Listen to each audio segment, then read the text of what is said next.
Hey there, A's Day fans. Welcome to our Friday edition of our show.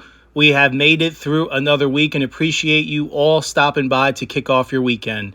Today is Friday, March 20th. We got a good show for you. We are going to speak mainly about 4 prospects that we may see in 2026. We're going to discuss who these 4 are and what outlook they may provide after we get to know what they have done in their professional journeys thus far and what impact and when we, according to our thoughts, when we may see these A's prospect in action. We are so excited today at the time of recording. We are officially a week away from the start of the 2026 opening day regular season, as the A's will be traveling up to Canada to take on the defending American League champion Toronto Blue Jays, and we're excited to preview it very soon, which means that A's baseball is right around the corner, and we can't wait, as this young ascending team has been preparing down in Mesa all March and some of February as well in preparation to make the green and gold faithful proud in 2026. Before we get all to that, let's get to our Friday show and talk about some exciting prospects on the way to provide some depth to this exciting A's team. Holy Toledo, let's go A's.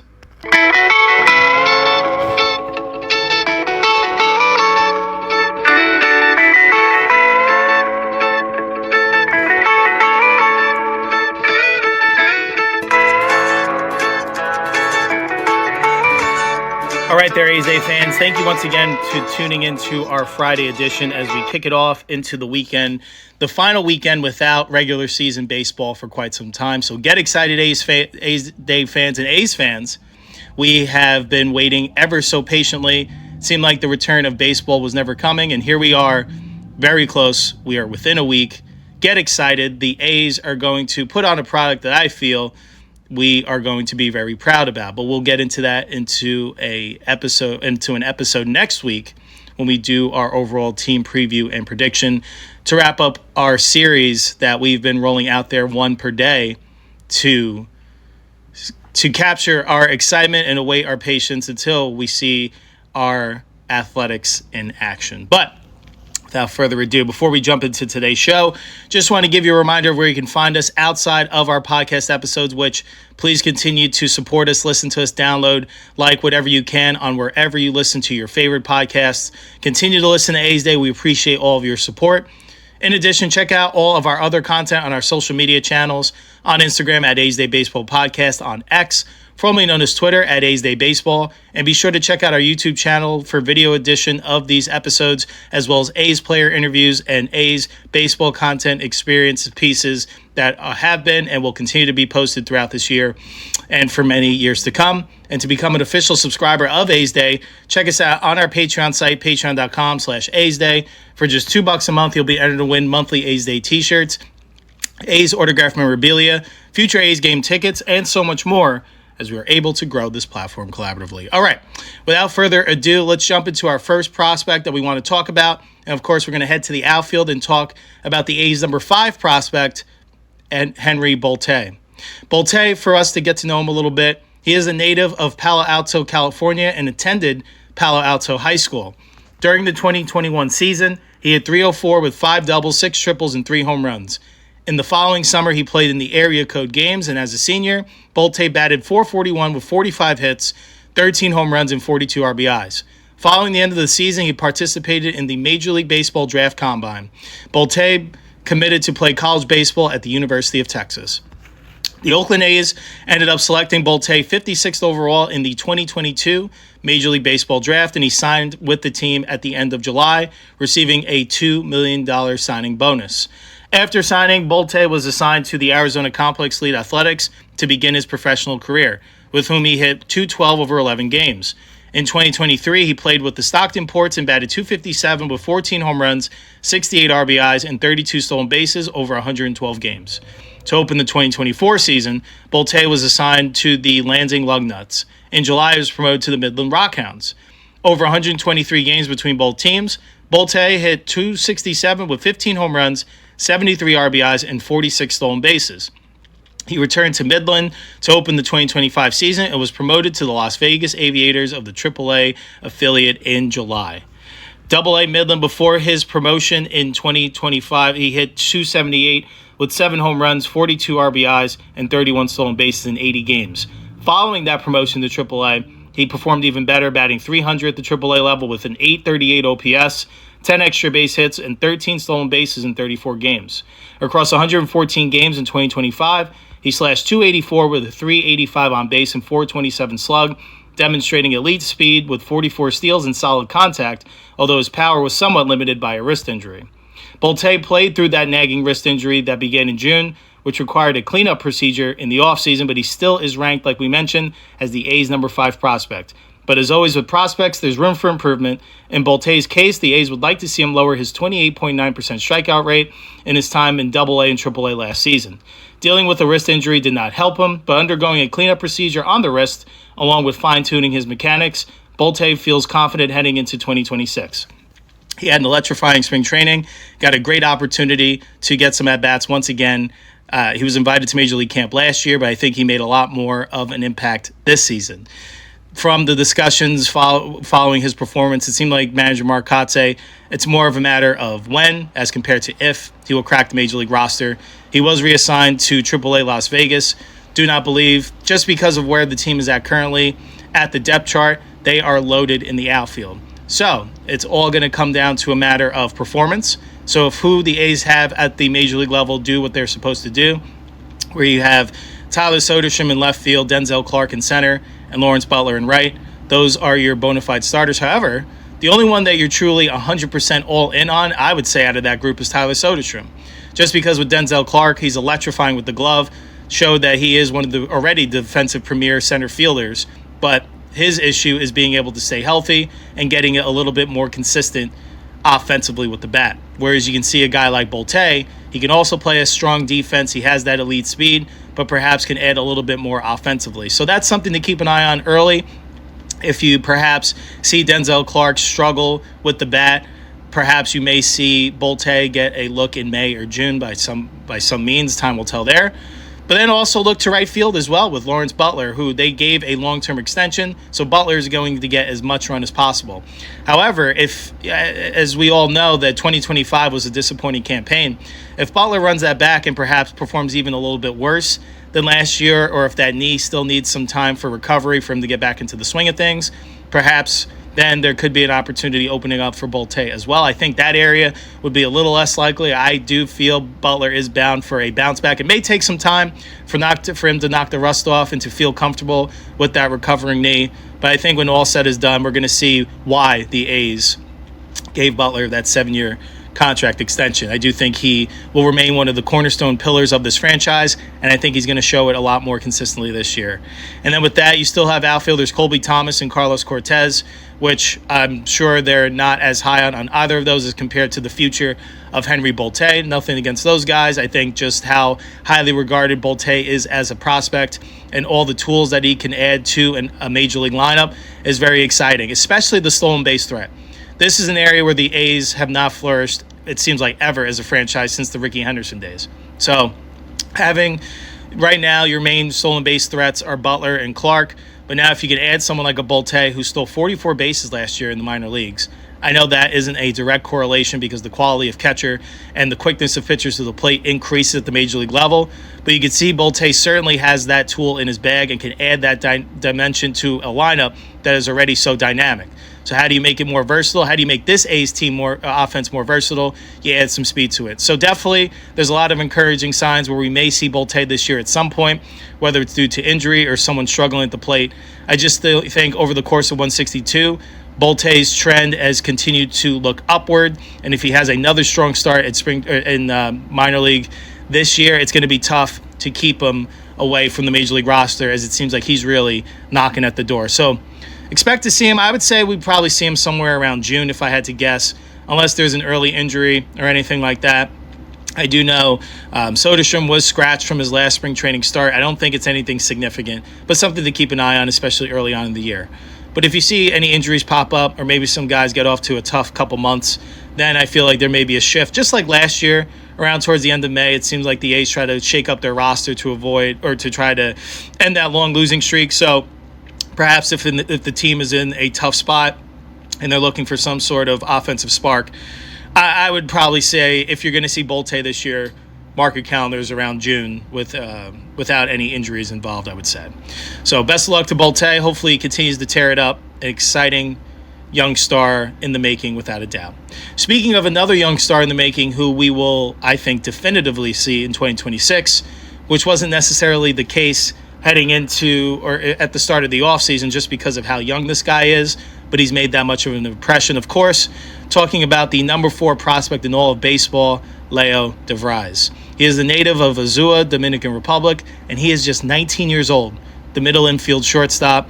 He originally signed with the San Diego Padres back in 2024 as the top international prospect for $4.2 million, the second largest bonus of that class. He began 2024 with Single-A Lake Elsinore at the age of 17, overcoming a slow start to become a dominant hitter before a shoulder strain ended his season. He was traded to the A's this past year, acquired by the by the Athletics as the key player in a trade, rapidly promoted from high A Lansing to Double A Midland. He was one of the prospects involved in the return for Mason Miller.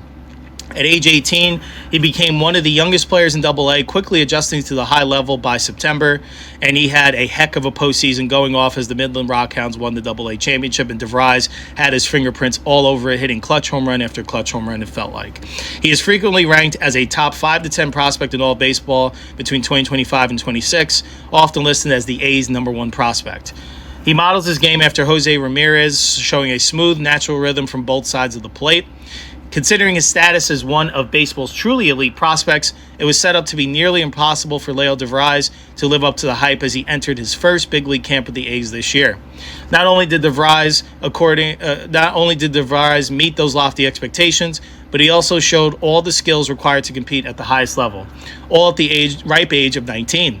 Defensively, he looked like a major league shortstop with a strong arm and sure hands. At the plate, he routinely took quality at-bats against big league pitchers. DeVries put a bow on his impressive spring by crushing a home run off Guardian starter Tanner Bybee at an exit velocity of 103.1 miles an hour during a 12-6 loss at Goodyear Ballpark. In 17 spring games, the switch-hitting shortstop hit .409, which was 18 for 44, with 3 home runs, 3 doubles, 11 RBIs, and 3 stolen bases. This is another guy which we actually got a quote or saw a quote from manager Mark Kotze that said, it's not a matter of if anymore, it's when. There is a ton of buzz and excitement around DeVries, the A's number 1 prospect in their organization, and he's only 19 years old. And there are going to be a lot of questions that need to be answered once his rise to the major league team does happen.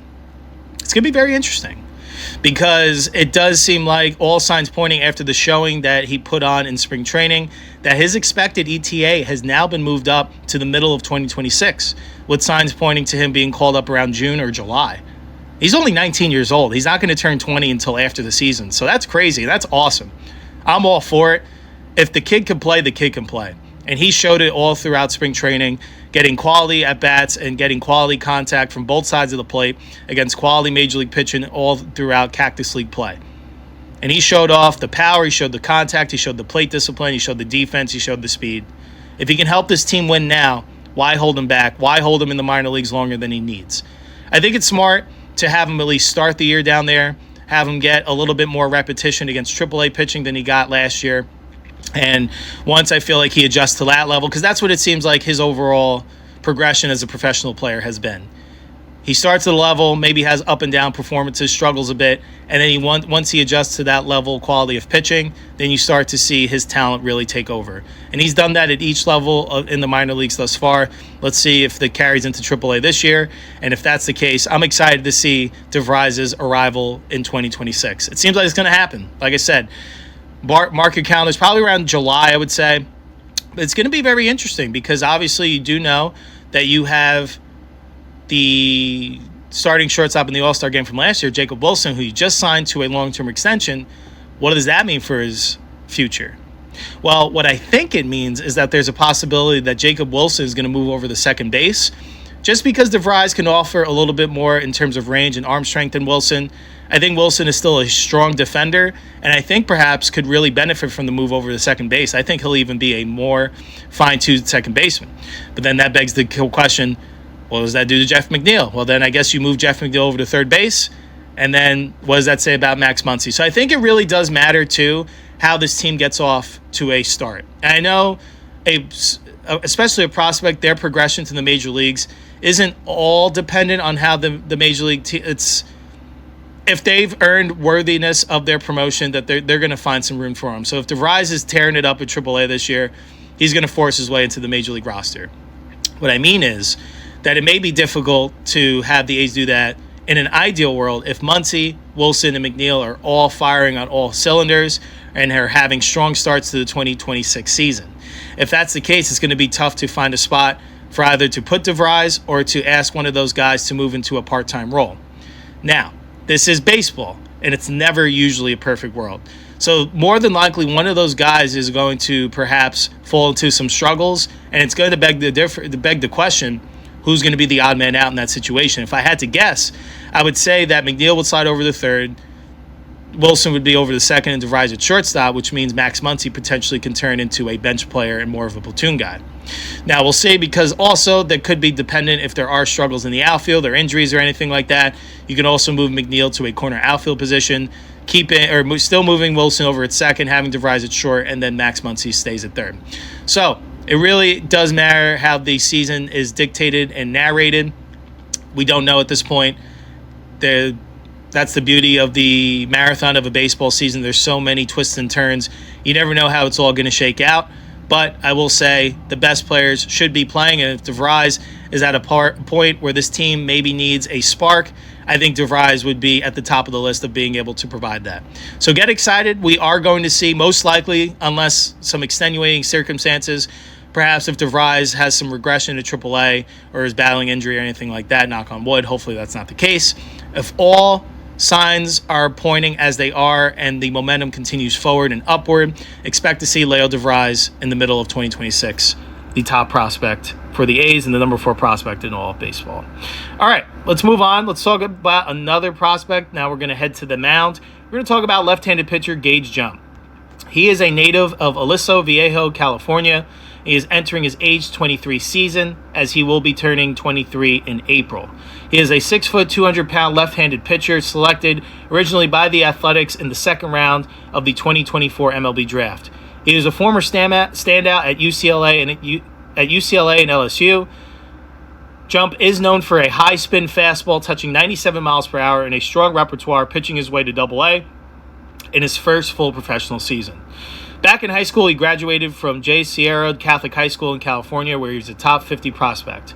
From 2022 to 23, he attended UCLA and was actually initially drafted in the 18th round of the 2021 MLB Draft by the Padres, but chose instead to attend UCLA. He pitched briefly in 2022 before missing the 2023 season due to Tommy John surgery. For 2024, he ended up transferring to LSU, serving as a key starter on the pitching staff with a 6-2 record and a 3.47 ERA and 101 strikeouts in 83 innings, earning second-team ABCA All-South Region honors. He then, like we mentioned, was selected by the A's and signed for a $2 million signing bonus.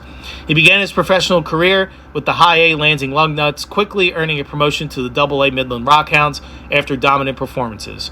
He combined for a 9-7 record with a 3.28 ERA across 2 levels, leading to his selection as the A's Organizational Pitcher of the Year.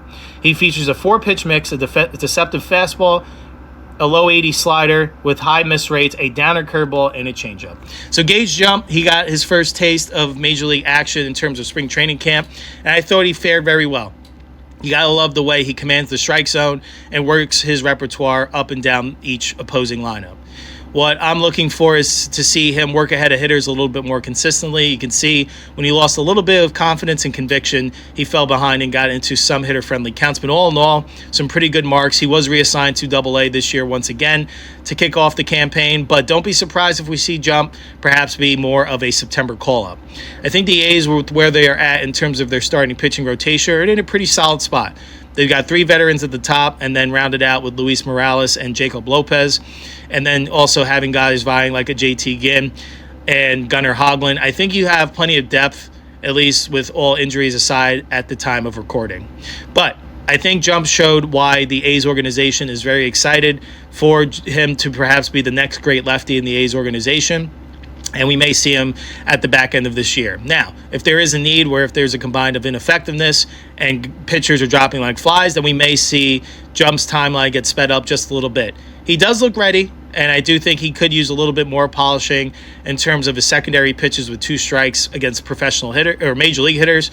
But all in all, I think he can contribute to a rotation this year. More than likely, I think we'll see more of a full run of Jump next year.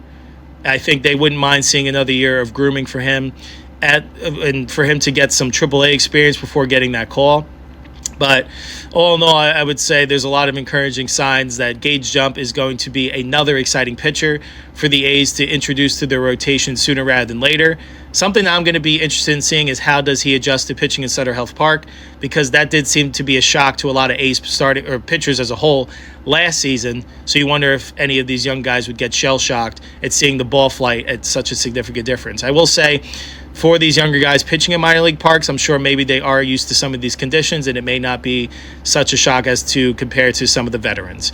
But I think Gage Jump is someone that is going to be pitch some meaningful innings, maybe in September, to be honest, where the A's are in the mix, perhaps for a postseason spot, and Jump may be called upon to get some important outs in some important games. That would be a nice way for him to start off his major league career. Who knows, maybe we'll see him earlier, but I wouldn't be banking on that as much as a DeVries and perhaps even a Bolte. To me, I think in order it's DeVries, Bolte, and then Jump here in this order. That we'll see, but time will tell. But another exciting arm for the A's that they are grooming, and I think there are plenty more to come in the minor league system that we're not going to get to today, but I think may have an impact as maybe at the end of this year, but perhaps more looking towards next year as well. The fourth and final prospect that we are going to talk about, we are going to head back to the position player group. We're going to talk about the third baseman that is better known as Tommy Tanks. Tommy White grew up in St. Pete Beach, Florida, and initially attended Calvary Christian High School. As a junior, he batted .444 with 18 RBIs and 4 home runs in 11 games before the season was cut short due to COVID. He transferred to IMG Academy in Bradenton, Florida, prior to his senior year. White batted .378, was named an All-American in his only season at IMG. He was the number 1 ranked third base draft prospect coming out of high school in 2021 and number 18 overall. White garnered national attention as a freshman, where he enrolled at North Carolina State after batting .588 with 9 home runs in his first 8 college games. He set records for the most home runs by an NC State player and the most in a single season by a freshman in NCAA history. On May 28, 2022, White hit his 4th home run in 2 games at the ACC tournament, marking his 27th of the season, and broke Todd Green's 1990 freshman home run record with 26. White was a consensus freshman of the year and a first-team All-American. White was a 2022 Dick Howser Trophy semifinalist and a Golden Spikes Award finalist as well. After his freshman campaign, he entered the NCAA transfer portal. Ultimately, he committed to transferring to LSU. White made national news in Baton Rouge when his decision to give his NIL money back to the community was announced in September 2022. In his first season with the Tigers, he batted .377 with 24 doubles, 24 home runs, 64 runs scored, and led the nation with 105 RBIs. White was named a consensus All-American for a second straight year, and LSU would go on to win the 2023 National Championship, and White was selected for the 2023 College World Series All-Tournament team.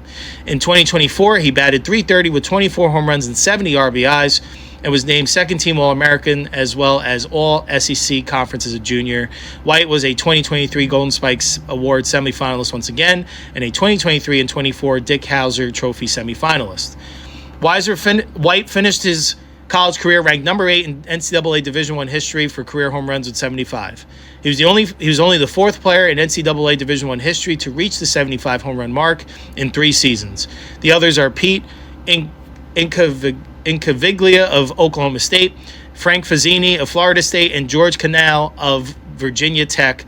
White is also the 4th player in NCAA Division I history to hit 20-plus home runs in 3 separate seasons. The others are Incaviglia, Canal, and Todd Green of Georgia Southern. The Oakland A's ended up drafting White with the first pick of the second round in the 2024 Major League Baseball draft. On July 23rd, 2024, White signed with the A's for a $3 million signing bonus.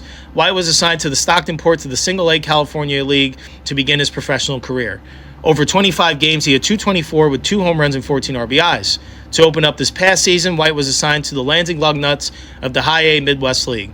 In July, he was promoted to the Midland Rockland Hounds of the AA Texas League. He was selected to represent the A's alongside Gage Jump at the 2025 All-Star Futures game at Truist Park.